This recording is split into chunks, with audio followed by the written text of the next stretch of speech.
पहले तो सभी मित्रों को नमस्कार, स्वागत है आपका हमारे चैनल में। आज की इस वीडियो में हम बात करेंगे जो आरआरबी के ऑफिशियल वेबसाइट पर एनटीपीसी का मॉक टेस्ट आया है, उसको मैंने इस वीडियो में पूरा हल करके व्याख्या सहित जो है उसको हल कराया है उन प्रश्नों को।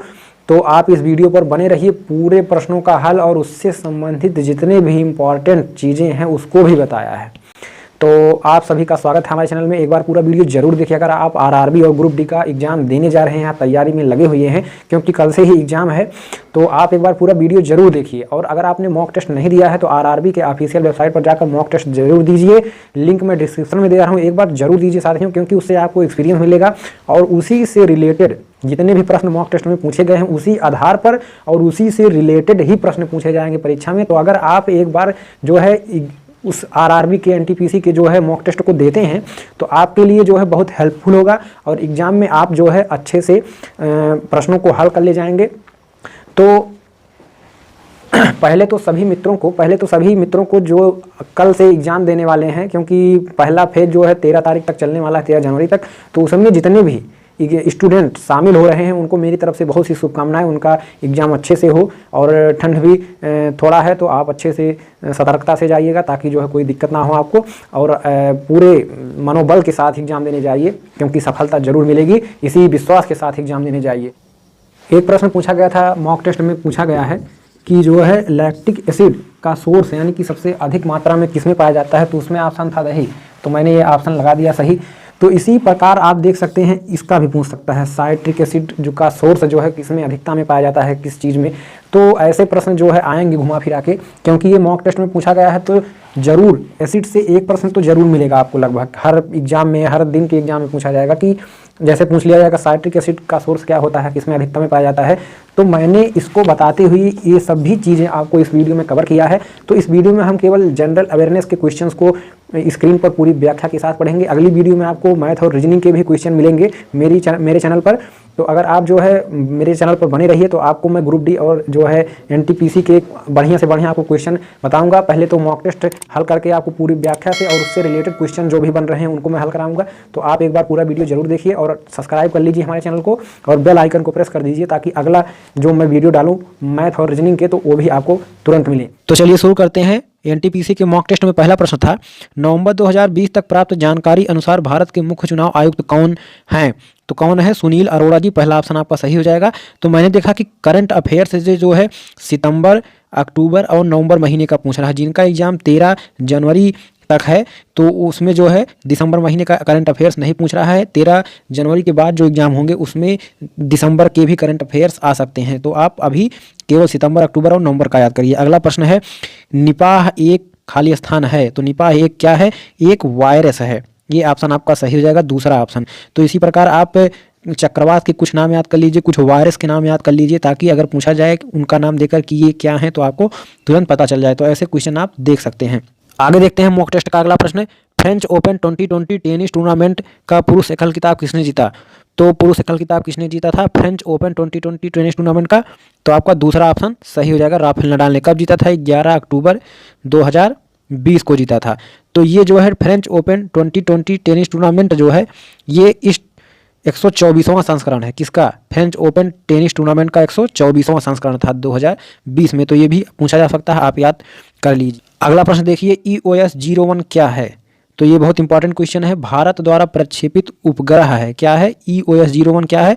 भारत द्वारा प्रक्षेपित उपग्रह। इसका पहला नाम था RISAT रिसैट 2BR2। इसको भी याद कर लीजिए।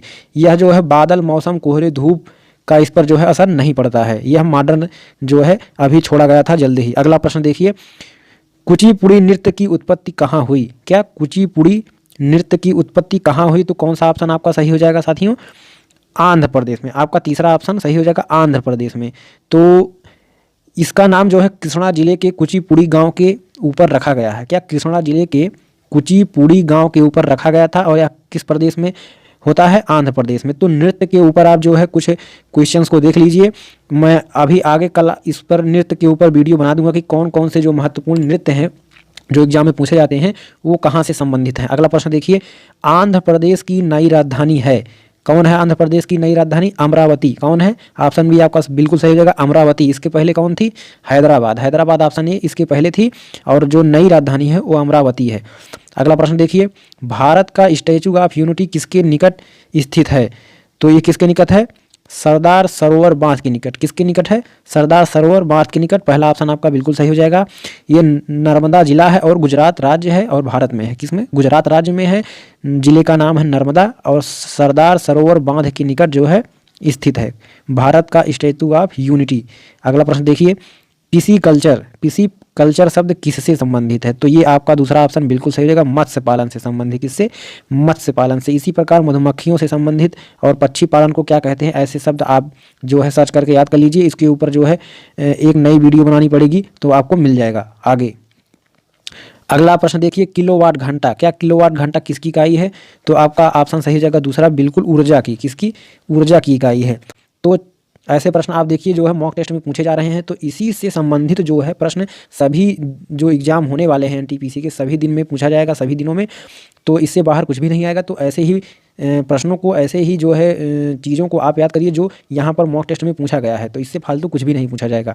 तो किलोवाट घंटा किसकी इकाई है? ऊर्जा की। इसी प्रकार आप संवेग बल शक्ति की इकाई भी याद कर लीजिए। अगला प्रश्न देखिए, लैक्टिक अम्ल मुख्यतः किस में पाया जाता है? तो ये आपका दूसरा ऑप्शन बिल्कुल सही रहेगा। लैक्टिक अम्ल मुख्यतः दूध व दही में पाया जाता है। तो यहाँ पर ऑप्शन आपका दही है, तो दूसरा ऑप्शन आप लगाएंगे। इसके अलावा जो है जैसे पूछ सकता है आपसे कि ब्यूटेरिक अम्ल किस में पाया जाता है? मक्खन में। मौलिक अम्ल किस में पाया जाता है? सेब, गन्ना, केला में। बेंजोइक अम्ल किस में पाया जाता है? घास पत्तों में पाया जाता है। तो इसके ऊपर मैंने एक कंप्लीट वीडियो बना ली है, कल आपको मिल जाएगा। तो इसके लिए हमारे चैनल को सब्सक्राइब कर लीजिए ताकि वो वीडियो आपको मिले और घंटी भी दबा लीजिए ताकि उसका नोटिफिकेशन आप तक पहुँच जाए। अगला प्रश्न देखिए, कौन सा विटामिन शरीर में कैल्शियम के अवशोषण में सहायक होता है? तो हड्डियों के लिए कौन सी विटामिन मानी जाती है? तो विटामिन डी। और कैल्शियम हड्डियों के लिए जो है सबसे उपयुक्त जो है माना जाता है कैल्शियम। बिना कैल्शियम के हड्डियां बेकार हो जाती हैं। तो विटामिन डी ही जो है कैल्शियम को अवशोषित करता है और ये जो है हड्डियों को मजबूत व स्वस्थ रखता है। तो अगला प्रश्न देखिए इसी प्रकार, सामान्य मनुष्य द्वारा श्रव्य आवृत्ति की रेंज लगभग कितनी होती है? तो आपका ऑप्शन दूसरा नहीं सही होगा, आपका ऑप्शन चौथा सही है, तीसरा ऑप्शन है 20 हर्ट्ज से 20 किलो हर्ट्ज। क्या ऑप्शन तीसरा सही है? 20 हर्ट्ज से 20 किलो हर्ट्ज तक जो है होता है मनुष्य की श्रव्य आवृत्ति की रेंज। आपका तीसरा ऑप्शन सही होगा। अगला प्रश्न देखिए, निम्नलिखित में से कौन सी एक धातु नहीं है? तो कौन सी एक धातु नहीं है साथियों? जो है सोडियम आपका धातु है, पारा भी आपका धातु है और एल्यूमिनियम भी आपका धातु है। तो फास्फोरस जो है ये धातु नहीं होगा। आपका ऑप्शन दूसरा सही हो जाएगा। अगला प्रश्न देखिए, अंतिम जैन तीर्थंकर कौन थे? तो अंतिम जैन तीर्थंकर कौन थे? महावीर स्वामी। आपका चौथा ऑप्शन सही हो जाएगा। इनका नाम वर्धमान भी था और ये जैन धर्म के 24वें तीर्थंकर थे और अंतिम तीर्थंकर थे। अगला प्रश्न देखिए, बंगाल का पहला गवर्नर जनरल कौन था? तो बंगाल का पहला गवर्नर जनरल कौन था? Warren Hastings. आपका दूसरा ऑप्शन सही हो जाएगा। आपकी जानकारी के लिए बता दूं कि बंगाल का अंतिम गवर्नर भी वारेन हेस्टिंग था। गवर्नर और गवर्नर जनरल दो पद थे। गवर्नर पद को खत्म करके ही गवर्नर जनरल पद को बनाया गया था। तो अंतिम गवर्नर कौन थे? वारेन हेस्टिंग थे। इसी के समय में जो है गवर्नर जनरल का पद बनाया गया, तो इन्हीं को पहला जो है गवर्नर जनरल भी बना दिया गया था। और बंगाल का पहला गवर्नर पद मैंने बताया एक अलग पद होता है। पहला गवर्नर जो है कौन था? Robert Clive. कौन? रॉबर्ट क्लाइव था। और बंगाल का अंतिम व भारत का प्रथम governor general Lord William Bentinck. कौन थे? लॉर्ड विलियम बेंटिक थे।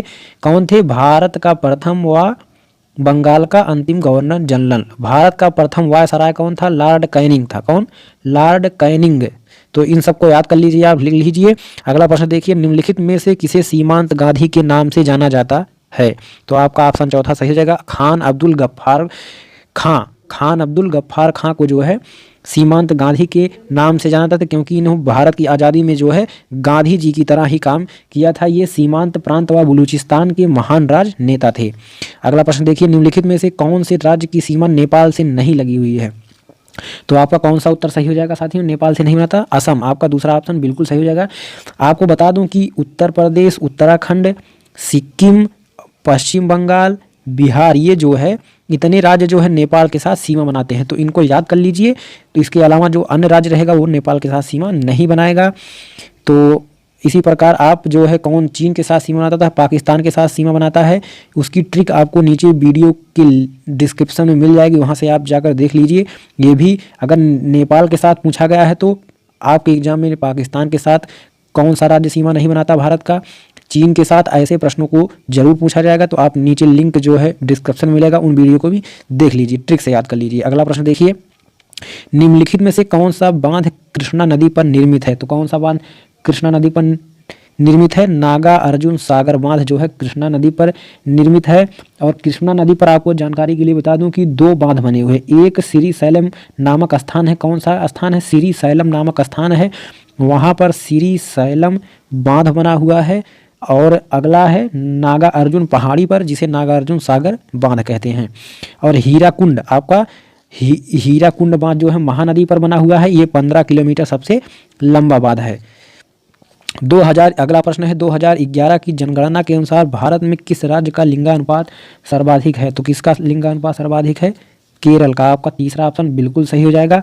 यहाँ पर 1000 पुरुषों पर जो है 943 महिलाएं हैं, यही लिंगानुपात होता है। पुरुषों से जो है उनकी तुलना की जाती है, तो 1000 अगर पुरुष हैं तो वहाँ 943 महिलाएं भी हैं। इसके अलावा आपको बता दूं कि सबसे कम लिंगानुपात किसका है? हरियाणा का है। 1000 पुरुष पर वहाँ पर 879 महिलाएं हैं। कितनी? 1000 पुरुष पर 879। तो सबसे अधिक किसका? केरल का हो गया, और सबसे कम हरियाणा का हो गया। अगला प्रश्न देखिए, ट्यूनीशिया देश कहाँ स्थित है? तो ट्यूनीशिया देश कहाँ स्थित है? अफ्रीका में। कहाँ पर? अफ्रीका में। ये उत्तरी अफ्रीका में पाया जाता है और भूमध्य सागर के किनारे पाया जाता है। ठीक, इसकी राजधानी क्या है? इसकी राजधानी है टूनिस। ट्यूनीशिया देश की राजधानी क्या है? टूनिस है। और मुद्रा जो है ट्यूनीशियाई दिनार, क्या? ट्यूनीशियाई दिनार है। ठीक है। अगला प्रश्न देखिए, भारत के संविधान की 8वीं अनुसूची में कितनी भाषाओं को शामिल किया गया है? तो कितनी भाषाओं को शामिल किया गया 8वीं अनुसूची में?